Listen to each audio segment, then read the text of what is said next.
Centria, the gateway to the east, a city where fortunes were made on the turn of a tide, and where the gods of Rome watched silently over a sea of vice and coin. In this world of men and merchants, one woman stood apart.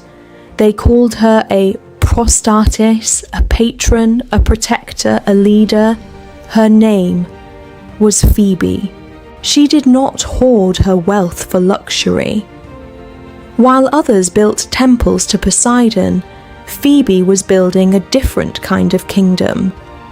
A kingdom not of stone, but of spirit.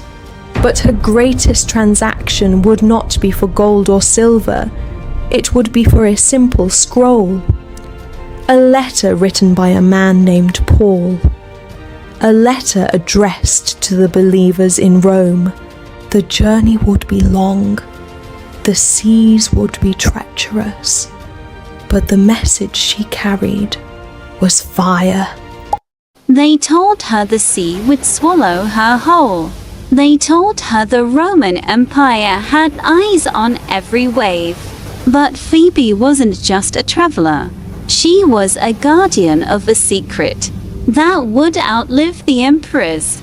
The crossing of the serpent's spine was treacherous.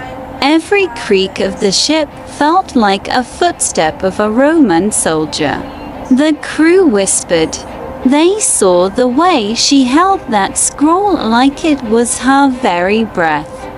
The lead sailor, Marin, warned her, "Lady, if that's sedition in your hands, the sea is a kinder fate than a Roman prison."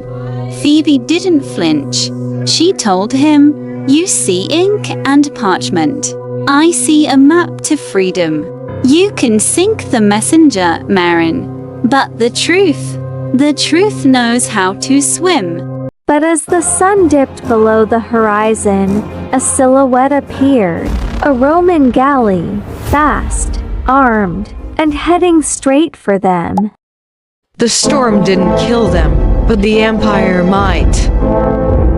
Captain Maron was right. The scroll was dangerous. And now, the Wolf of Rome was sniffing at the door. They weren't looking for grain. They were looking for rebels, for Christians. One wrong word, and the letter, the gospel itself, would be thrown into the sea. The centurion stepped forward. "Open the bag," he commanded. She survived the sea, but the deadliest part of her journey was just beginning.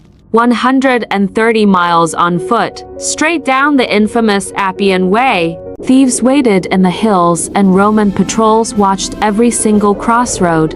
She was carrying treason, walking right through the center of the most powerful army on earth. Step by agonizing step, she finally saw it in the distance. The wolf's den. She had finally reached Rome, but the most dangerous part of the mission was finding the underground church. Emperor Nero's spies were everywhere. One wrong turn meant execution. But deep in the shadows, she found them. The secret believers of Rome. She reached into her bag and handed over the letter that would change the entire world. Without Phebe, we wouldn't have the Book of Romans. Remember her name.